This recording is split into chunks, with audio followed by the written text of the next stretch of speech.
അപ്പോൾ നമ്മളിപ്പം സ്വയംഭുനാഥ് ടെമ്പിളിലേക്ക് പോവാണ്. ബാക്കി വിശേഷങ്ങൾ എടുത്തിട്ട് കാണാം.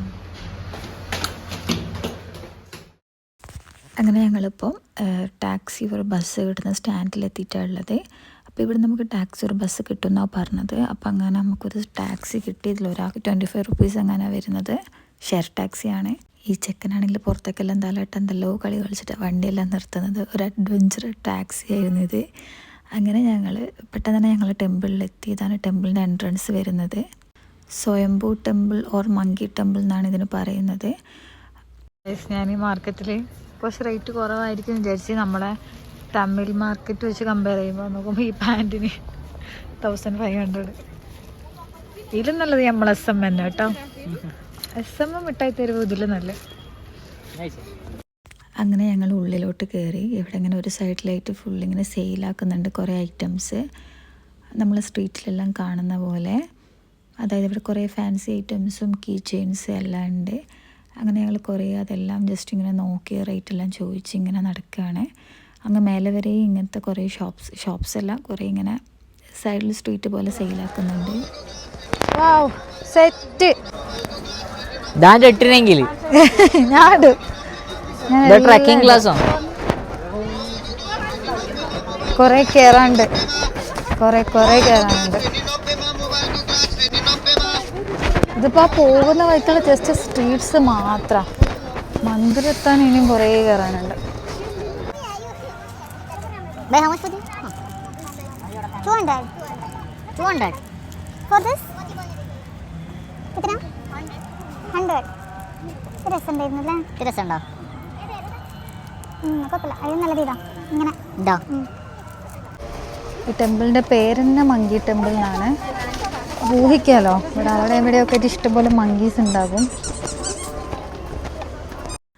അങ്ങനെ സ്ട്രീറ്റിലെ കാഴ്ചകളെല്ലാം കണ്ട് ഞങ്ങളിങ്ങനെ മേലോട്ട് നടക്കുകയാണ്. കുറേ സ്റ്റെപ്സ് കയറണം. പിന്നെ നമ്മൾ 2 ടിക്കറ്റ്സ് എടുത്തു. 50 റുപ്പീസാണ് ഒരാൾക്ക് വേണ്ടിയിട്ട് വരുന്നത്. അങ്ങനെ ടിക്കറ്റ് എല്ലാം അവിടെ കാണിച്ച് നമ്മൾ ഉള്ളിലോട്ട് കയറുകയാണ്. അപ്പോൾ ഇവിടെ നിന്നും കുറച്ച് സ്റ്റെപ്സ് എല്ലാം കയറി കുറേ പോകാനുണ്ട്. അപ്പോൾ ഇതാണ് നമ്മളെ ടെമ്പിൾ വരുന്നത്. നല്ല ക്രൗഡും തിരക്കും കാര്യങ്ങളെല്ലാം ഉണ്ടായിരുന്നു. പിന്നെ എവിടെ നോക്കിയാലും കുറേ മങ്കീസ് കാണുന്നുണ്ടായിരുന്നു. ഈ ടെമ്പിളിൻ്റെ മറ്റൊരു പേര് മങ്കി ടെമ്പിൾ എന്നാണ്. ഇവിടെ എവിടെ നോക്കിയാലും കുറേ മങ്കീസിനെ കാണാം. കൈമലെന്തിൻ്റെ പിന്നെ എടുത്തുകൊണ്ടും പറയണ്ട. പക്ഷെ നല്ല രസമുണ്ടല്ലേ കാണാൻ.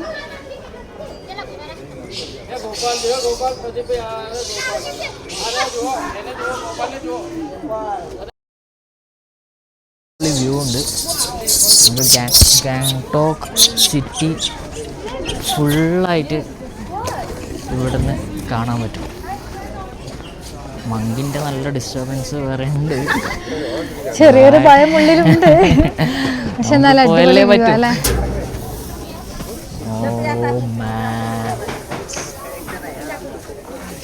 Nice view. Kathmandu city full നമുക്ക് ഇവിടുന്ന് കാണാം കേട്ടോ. ആണ് കാഠ്മണ്ഡു സിറ്റി. അതായത് എത്രയോ ആൾക്കാർ തിങ്ങി പറഞ്ഞ സ്ഥലമാണ്. അതായത് നേപ്പാളിൻ്റെ സിറ്റി ഇവിടാണ്. അടുത്തത് നമ്മൾ പോകുന്ന പൊക്കാര സൈഡെല്ലാം ഫുൾ മൗണ്ടെയ്ൻസ്, ട്രെക്കിങ് അങ്ങനത്തെ ഒരു ഏരിയ ആണ്. അതായത് ഇത് സൗത്ത് നേപ്പാൾ. ഇനി നമ്മൾ പോകാൻ പോകുന്നത് നോർത്ത് നേപ്പാളിലേക്കാണ്. പക്ഷെ ഇവിടുന്നുള്ള വ്യൂ അടിപൊളിയാണ്. നമ്മൾ വീഡിയോയിൽ എത്രത്തോളം അതിൻ്റെ ബ്യൂട്ടി കിട്ടുന്നുണ്ടെന്ന് അറിയൂല. പക്ഷെ നേരിട്ട് അടിപൊളി വ്യൂ ആണ്.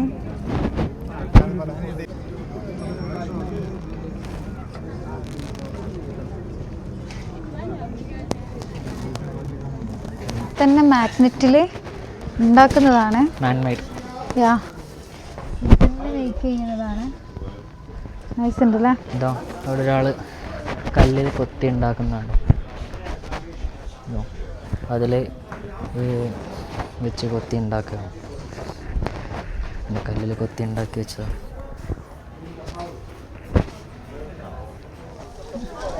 നമ്മളെവിടെ പോയാലും ഫ്രിഡ്ജ് മാഗ്നറ്റ് വാങ്ങാറുണ്ട്. അപ്പോൾ നമ്മൾ വാങ്ങിയതാണിത്. കൂട്ടത്തിൽ വെച്ച് നൈസായിട്ട് തോന്നി. ഇത് 150 നേപ്പാളി അല്ലേ? അങ്ങനെ ഇത് എടുത്തിട്ടോ.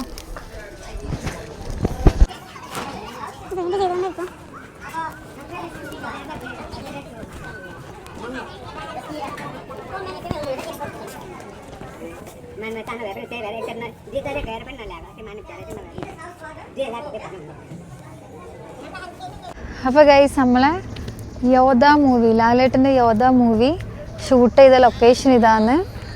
Monkey temple, Swayambhunath temple. അപ്പോൾ അത് ഈ ലൊക്കേഷൻ ഇതാണ് കേട്ടോ. നായി വരുന്നുണ്ട് വാ അപ്പുക്കുട്ടാന്നുള്ള ഡയറി. അങ്ങനെ ടെമ്പിളെല്ലാം ചുറ്റിക്കറങ്ങി കണ്ട് നമ്മൾ ഇറങ്ങുകയാണ്. നല്ലോണം വിശക്കുന്നുണ്ട്. അപ്പോൾ അടുത്ത പ്ലാൻ എന്ന് വെച്ചാൽ ഫസ്റ്റ് തന്നെ ഏതെങ്കിലും കഫേയിൽ കയറുക, ഫുഡ് കഴിക്കുക എന്നുള്ളതാണ്.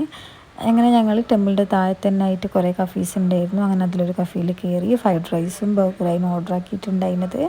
അതിൻ്റെ അടുത്ത് ഉമ്മനെ വീഡിയോ കോൾ ചെയ്ത് കുറേ വിശേഷങ്ങളും കാര്യങ്ങളെല്ലാം പറഞ്ഞ് ഉമ്മ ചോദിക്കുന്നുണ്ട് എന്നാ വരുന്നത് കുറേ സൈഡിൽ പോയിട്ടെന്ന്. പിന്നെ കുറേ എന്താ പറയുക ശ്രദ്ധിക്കണം ആക്കണം അങ്ങനെ കുറേ ഉപദേശമെല്ലാം കിട്ടി.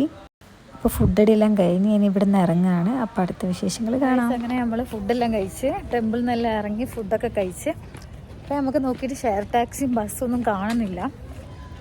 മാപ്പിട്ട് നോക്കിയപ്പോൾ ഒരു അരമണിക്കൂർ നടക്കാനുണ്ട്. ഇവരൊന്നും കാണാത്ത സ്ഥിതിക്ക് നടക്കാൻ വിചാരിച്ച് അങ്ങനെ അതാ മാപ്പിട്ട് ഓരോ ഷോർട്ട് കട്ടിലൂടെ ഇങ്ങനെ നടക്കുന്നുണ്ട്. 1.4 കിലോമീറ്റർ ഉണ്ട്. കഴിച്ച ഫുഡല്ലോ ഇപ്പം തന്നെ ദഹിക്കുന്ന അവസ്ഥ. അവിടെ തിരി വേറെന്താ വേണം കേട്ടോ. അങ്ങനെ 7:45 നമ്മളെ ബസ്. ഇപ്പോൾ ഓൾമോസ്റ്റ് ടൈം 5:30 ആകുന്നേ ഉള്ളൂ. സമയമുണ്ട്. അപ്പോൾ പിന്നെ നടക്കാൻ വിചാരിച്ച് ഇതോ ടെമ്പിളിൻ്റെ സൈഡിലൂടെ എല്ലാം പോകുന്നുണ്ട്. മാപ്പ് നമ്മൾ എത്തിക്കായിരിക്കും. ഓ സ്വർഗോട്ട് എത്തിയിട്ടൊന്നുമില്ല.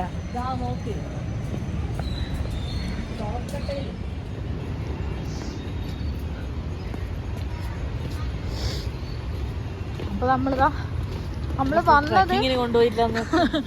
നമ്മൾ വന്നത് നമ്മളെ റൂമിൻ്റെ അവിടുന്ന് ഒരു ജംഗ്ഷനിലേക്ക് വന്നിട്ട് ജംഗ്ഷനിൽ ഷെയർ ടാക്സിയിലാണ്. രണ്ടാക്കും കൂടെ 50 റുപ്പീസ് എങ്ങനെ ഷെയർ ടാക്സിയിലായിട്ടുള്ളൂ. പിന്നെ അത് ടാക്സി ആണെങ്കിൽ 400, ഷെയർ ടാക്സിയിൽ നമുക്ക് ജസ്റ്റ് രണ്ടാക്കും കൂടെ 50 ആയിട്ടുള്ളൂ. ടെമ്പിളിൻ്റെ ഫ്രണ്ട് തന്നെ നിർത്തി തരികയും ചെയ്ത്. പക്ഷെ റിട്ടേൺ നോക്കുമ്പോൾ ഒരു ടാക്സി ഒന്നും കാണുന്നില്ല. സോ നമ്മൾ മാപ്പിട്ട് നടന്ന് ഇതാ ഇനിയിപ്പോൾ എത്തുമായിരിക്കും അല്ലേ. 1 കിലോമീറ്റർ ലെഫ്റ്റ്. ഓക്കെ. അങ്ങനെ ഞങ്ങൾ റൂമെല്ലാം വെക്കേറ്റ് ചെയ്ത് നമ്മളെ പൊക്കാരയിലേക്കുള്ള ബസ് പിക്കിംഗ് പോയിന്റിലേക്ക് നടക്കുകയാണ്. ഇവിടുന്ന് റൂമിൽ നിന്ന് ഓൾമോസ്റ്റ് 30 മിനിറ്റ്സിൻ്റെ അടുത്ത് നടക്കാൻ തന്നെ ഉണ്ട്. ഫസ്റ്റ് നമ്മൾ ഓട്ടോറിക്ഷ വിളിച്ചാലോ വിചാരിച്ച്, പിന്നെ വിചാരിച്ച് വേണ്ട ലാസ്റ്റ് ഇയറിലേക്ക് കാഠ്മണ്ഡുവിൽ നമുക്ക് നടക്കാമെന്ന് വിചാരിച്ച് അങ്ങനെ ഒരു ആവേശത്തിൽ നടക്കാൻ ഇറങ്ങിയതാണ്. പിന്നെ എന്താ പറയുക, നമുക്ക് ലഗേജ് ഉള്ളതിനെ കൊണ്ടാണ് ചെറിയൊരു മടി ഉണ്ടായിരുന്നത്. കയ്യിൽ കുറേ സമയം ബാക്കിയുള്ളതിനെ കൊണ്ട് വിചാരിച്ച് എന്നാൽ നടക്കാൻ, കാഴ്ചകളെല്ലാം കണ്ട് സ്ട്രീറ്റ്സ് എല്ലാം കണ്ട് നടക്കാമെന്ന് വിചാരിച്ച്. പിന്നെ എടുത്ത് പറയേണ്ട ഒരു കാര്യം എന്താ വിചാരിച്ചാൽ നമ്മൾ റൂം എടുത്ത അവിടുത്തെ ഓണർ ഒരു ടീച്ചറായിരുന്നു. അവർ പോകാൻ നേരത്തെ നമ്മളോട് കുറേ സംസാരിച്ച് അത്യാവശ്യം നല്ല മിങ്കിളായി നമുക്ക് ബസ്സിൻ്റെ കാര്യങ്ങളും ഡീറ്റെയിൽസ് എല്ലാം പറഞ്ഞു തന്നെ. അങ്ങനെ എന്താ പറയുക നല്ലൊരു മനുഷ്യനായിരുന്നു. നമ്മൾ പ്രൊഫഷനും കാര്യങ്ങളെല്ലാം ചോദിച്ച് എന്താ പറയുക നമ്മളെവിടെയെങ്കിലും പോയാൽ നമ്മളെ ഹെൽപ്പാക്കാൻ വേണ്ടിയിട്ട് ആരെങ്കിലുമൊക്കെ ആയിട്ടുണ്ടാവും. അത് എനിക്ക് നേപ്പാളിലും സിക്കിമിലെല്ലാം പോയപ്പോൾ മനസ്സിലായൊരു കാര്യമാണ്.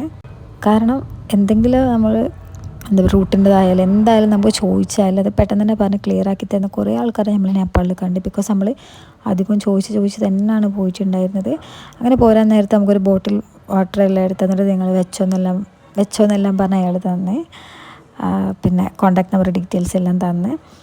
അപ്പോൾ ഞാൻ ഈ വീഡിയോയിലെല്ലാം വോയിസ് ഓവർ കൊടുക്കുന്നത് എന്താ വിചാരിച്ചാൽ ഈ വീഡിയോൻ്റെ ക്ലാരിറ്റി ഇല്ല, ബസ്സിൻ്റെ സൗണ്ടും വോയിസ് ക്ലാരിറ്റി ഇല്ല, ബസ്സിൻ്റെ സൗണ്ടും എല്ലാം ഓണും എല്ലാം വെച്ചിട്ട് തീരെ ക്ലാരിറ്റി ഇല്ലാത്തതിനെ കൊണ്ടാണ് ഞാൻ വോയിസ് ഓവർ കൊടുക്കാമെന്ന് വിചാരിച്ചത്. അങ്ങനെ ബാഗ് വിട്ട് കുറേ നടന്ന് ഇടയ്ക്കൊന്ന് റെസ്റ്റ് എടുക്കും ഇരിക്കും. അതിന് മാത്രമൊന്നുമില്ല, എന്നാലും ലഗേജ് ഉള്ളതിനെ കൊണ്ടാണ്. അപ്പോൾ ഇത്രയും നമ്മളെ ചിത്രനെല്ലാം എത്രയും 70 kg ലഗേജ് വെച്ചിട്ടാണ് ഓനിങ്ങനെ ട്രക്ക് ചെയ്യുന്നത്. ശരിക്കും സമ്മതിക്കണം. നമുക്ക് പിന്നെ ഇങ്ങനെ ബാഗെല്ലാം ഇട്ട് പോകുന്നത് ഫസ്റ്റ് ടൈം അതിനെ കൊണ്ടായിരിക്കും. നോർമലി ബൈക്കിൽ റൈഡെല്ലാം പോകുമ്പോൾ ലഗേജെല്ലാം പാക്ക് ചെയ്ത് വെക്കലാണല്ലോ, വണ്ടിയിൽ കെട്ടി വെക്കലാണല്ലോ. നമ്മൾ ലഗേജ് ഇട്ടിട്ട് പോക്ക് കുറവാണല്ലോ, മേ ബി അതുകൊണ്ടായിരിക്കും. അങ്ങനെ ഗൈസ് നമ്മളെ ബസ് വെയിറ്റ് ചെയ്യാണ്.